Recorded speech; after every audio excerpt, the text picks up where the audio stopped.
Good morning, you guys. Ruben Saavedra, junkbegoneca.com here, and just wanted to shoot a quick little video today, and I guess take you guys like on the journey that I'm going through. Just want to document what I'm doing, right? So today, what I'm going to be doing is I'm going to be visiting a local storage unit here in my town.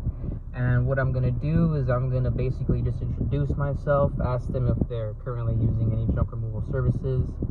And if they say yes, I'm going to give them this paper. I'll show you right now. But basically I have like a little gift for them that I'm going to drop off. And even if they say, so if they say yes, they're using someone, I'm just going to be like, great, you know, like, would love to serve you in the future if something comes up and the other company can't take care of you guys. And if they say no, well, I'll be like, you know, my company still would like to serve you in either case, right? So that's what I'm going to do today. And I just kind of wanted to shoot this video, show you guys, just basically just document my journey and share with the other fellow entrepreneurs who are on this junk removal journey as well, on ways that they can get business. So this is my first time doing this. I've never done this. Usually what I do is I just post ads online on Facebook, on OfferUp, and my local Nextdoor app. So that's what I've been doing right now. But I kind of still just want to branch out, try new things, because, you know, really my dream client is commercial clients. So that's what we're going to do. And something I just want to share is that, you know, I'm nervous as hell going to talk to to this storage place, because, you know, I'm not usually the kind of person that does things like that where I go out of my way to introduce myself. But I realize that if I want my business to grow, I have to grow as a person. So it all starts with me. And, you know, I just have to get over the fear of the rejection, the fear of just putting myself out there to the world. So like something as simple as like recording this YouTube video right now, like this is a small step too, right? Like you just have to start with little things that make you uncomfortable and drive into the uncomfort, because, you know, you're going to grow as a person by doing uncomfortable things. And as long as you know that these things that are making you uncomfortable serve you and they serve a greater purpose to you, I recommend you do them. You know, right now, currently, I don't believe that you should do things that make you uncomfortable and that don't serve you, because at the end of the day, you know, what value is that going to be providing to you in the future? Probably none, right? So find things that make you uncomfortable, that serve you, that will make you a better person, and drive into them. You know, like the worst thing that can happen right now when I go is that they say we're not interested, and I walk out and I go on to the next storage unit. You know, like it's literally not that bad. You know, I'm not gonna die, the world's not gonna end. And once you kind of tell yourself those things, everything just, you put yourself in perspective, man, that it's not that serious. You know, like you're just going to introduce yourself to people, and that's it. So let me flip this camera around and then I'll show you guys, or let me just show you like this, right? So I'm bringing with me a little envelope, and what I'm gonna do too right now is I'm gonna go to my local liquor sorry about that. I'm gonna go to my local liquor and I'm gonna buy them a lottery ticket, and you know, it's just giving them a little something, you know, stir up the emotions a little bit, and, you know, have something that they can that reminds them of me. If they win, they win. I'm happy for them. If they don't win, they're gonna win whenever they use our service, right? So that's kind of the game plan. So empty envelope, gonna put a Powerball ticket in here, and then inside the envelope with the Powerball ticket, leaving my business card here. As you guys can see, made this on Vistaprint. Very simple, just says the company name at the top, our logo, what we do, a little nice one-liner. I believe that's the website right under the one-liner. My name, my position here at the company, I'm the owner, and then our business phone number, our contact email, or our business email, and then, you know, my business address. And then on the back here, what I have is just our service list. So, you know, basically just very quick and simple, who we are, where they can find us, how they can contact us, and what we do. Very simple. And then on top of the nice little gift that I'm going to be giving them, I'm also going to be including this here. It's a nice little flyer I also made on Vistaprint. Again, just company logo at the top for brand awareness. Nice little one-liner, we make junk disappear. And then a nice here, we exclusive 15% off discount just for you, you know, just for them, the commercial clients. They get special discounts. You don't have to do it this way. This is my way of doing it. And, you know, this is my way to get my foot in the door. So we'll see how that goes. And then just, you know, again at the bottom, Junk Be Gone, our phone number, and then our website. And then on the back here, since I'm including the lottery ticket, I wrote a little note on the back, just something a little cheesy, but I wrote, "You may not have won today." Sorry for my handwriting here. "You may not have won this time, but you'll always win with Junk Be Gone." A little smiley face, sincerely, and then my signature, you know, just a little nice personal touch. So that's what I got going on right here.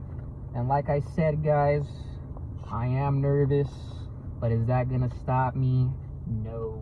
So I'm going to go run to the liquor, get the lottery ticket, go fill up my nice jug of water here, stay hydrated, people, and then we're gonna go to this storage unit, and then I'm gonna introduce myself, and then I will be back with a little update of what happened afterwards. So stay tuned, guys. Bam! All right, guys, just got it done. Went to a local storage unit here in my town. Caught the manager as she was getting ready to do a little quick tour of the unit for someone. Just waited a couple minutes for her to come back. She came back. I'm just gonna break down the process for you guys of what went down right now, kind of what you guys could expect, right? So I'm driving right now. I got my phone down here by the shifter. Don't worry, it's an automatic, so we're hands-free, baby. Eyes on the road, right? So this lovely lady's name was, I'm not gonna say it, just keep her privacy, you know? So this lovely lady asked me if I was there for a unit, and I just told her no. You know, I just wanted to come by and introduce myself. I run a junk removal business here locally in the city, and I was just wondering if you guys ever use junk removal services. To which she replied, "Yes, I actually do." So in that case, I was just like, you know what? I understand. I just wanted to come introduce myself, see if there ever comes up, see if there is ever an opportunity for us to serve you. My company would be happy to serve you. And I brought you my contact information and a nice little gift for you here as well. And basically, she just started asking me questions, you know, how things work. Just broke down the service to her, how we charge. We charge by volume, which I'll make a separate video about that, but I think charging by volume is a lot easier. In my experience, it makes it easier for my workers to just go and quote jobs accurately, because at the end of the day, they're paying for the space that they take in the truck, and all of the fees on our end are burned into that, profits burned into that, and you know, that's the best way to do it, in my opinion. And that can always change. You know, I've only been in the business as an owner now for a year, but that's for another day. So basically, she just asked me how things work. I broke it down to her how it works. She asked me if we take, estimates through photos, and I told her typically I don't like to do it that way, just because pictures can be deceiving.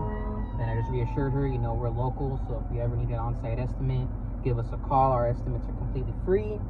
And yeah, so she's all like, how does it typically work as far as us paying you guys? And I was like, well, you know, I know you guys are typically like on a net 30 type of deal. And she seemed to like the fact that I knew that they were on a net 30. It kind of, from what I'm thinking right now, that kind of establishes like a little bit of not authority, but like credibility, that, you know, I've done work like this before, and that we're a qualified company. And I reassured her, you know, we're fully licensed, we're fully insured, we have up to $1 million in coverage, you know, so you can always have peace of mind when we're on the property. And as you can see, I wore a nice shirt, you know, just looked nice and presentable. And that was it, guys. You know, quick I was in there for maybe a minute and a half, and you know, I'll come back and check up on her in maybe like a month.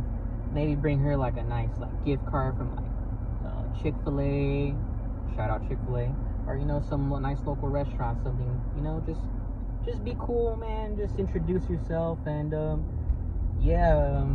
just want to let you guys know it's not that bad. I know that, or typically I used to be a pretty shy person. You may not be able to tell from this video because I'm speaking clearly and all that kind of jazz, but I've always felt comfortable expressing myself. So all I did was just go and ask for what you want, guys. You know, like, how are you gonna get what you want if you're not asking for it? So that was what I did now. And then so what I'm gonna do later on in the day, right, or as the day progresses, I'm gonna go ahead and post my ads online, and then I still have a couple of street signs in the back of my car, and so I have some signs in the back of my car, and gonna post those up in some high traffic areas where people are actually stopping at traffic lights. So yeah, man, I'll keep you guys updated as the day goes on. Got a on-site quote later on in the evening, and we'll keep you guys posted. Thank you for checking out the video so far. Alright guys, so I told you guys I did this video like a couple of times already, like this same one, but just want to keep it short and simple. After I went to go visit the storage unit, did some errands did some errands after that, and after those errands went to go dump the truck, and then I went to go to the on-site estimate that I was giving. Usually I don't like doing quotes through the photos. I'll make another video on that. So went to the client's home, gave them an on-site estimate. They had some drywall that they had pulled out from the garage. I guess they've had it there for a while. It was a nice fat pile on the side of the house. Ended up giving him the quote of my 1/6 truck price. Told him that based off of what it looked like, you know, it was going to be right around 1/6 of the truckload. And you know, he ended up telling me that he didn't expect to pay that much today. So usually in the beginning, when I was first doing this business, I would you know, sit there and try to negotiate with them. But after a couple of lessons that I learned, which I'll make another video again about this, what I'm talking about right now, after those lessons, I realized that, you know, not every job is my job. As much as I want to do the job, as much as I want to make the money, as much as I want to help the client out and get them to be junk free, you know, clean up their space for them, not everyone is going to value your services and value what you do and understand the value that you provide, I guess, right? So in that situation, I could have sat there and I could have negotiated back and forth with him, but really, the 1/6 truck price, the price is the price, man. You know, I've done my research, I've checked my cost of business, and I set my prices knowing that what these cost me to actually do business. So in that situation, it was just one of those jobs where I had to walk away from. You know, not every client is your client. As much as you want to do it, as much as you want that extra money in your pocket, as much as you want that extra money for your company to make, sometimes, now not every situation is like this, you know, sometimes, you know, there can be some little leeway depending on what the client has, depending on the client's needs. But in a situation like this where it was a little bit heavier material, you know, it was already, that was basically the price for that job, especially due to the weight of the material. And they didn't want to do it, and that's fine. Send us on our way, and that was the end of that. So yeah, that was basically my day today. Just went to the storage units, ran some errands, went to the dump, went to the on-site quote. Now I'm out again, running errands still, and I'm just gonna drive around, put some signs up, and then that's gonna be the day for today. I got another on-site quote tomorrow. What I would recommend for you guys is if you have the Nextdoor app in your neighborhood, I would really try that out. I've been getting a couple of leads here from the Nextdoor app. I will say, just so to set some expectations for you guys, is that roughly that first month of you posting your ads, you might not get that much leads, but you know, it's just a game of consistency, guys. So stay consistent in posting your advertisements, even when you're not getting any leads. Stay consistent in posting them. When you're killing it and you're getting leads every day, you stay consistent and you're posting it. That doesn't change. Your actions should stay the same. You should stay consistent no matter what's going on outside of you. So set your expectations to know that you're gonna probably, unless you got a hot market, I don't know, everyone's different, right? But in my market, it took me right around a month and a half to actually start getting hit up by people needing junk removal, and I post basically every single day, at least once a day. And yeah, so that's the end of this video today, guys. Go ahead and if you enjoyed this video, if you enjoy this content, and if you want to be a part of the journey, welcome to B Nation. Subscribe, hit the subscribe button below, and I will catch you guys in the next video.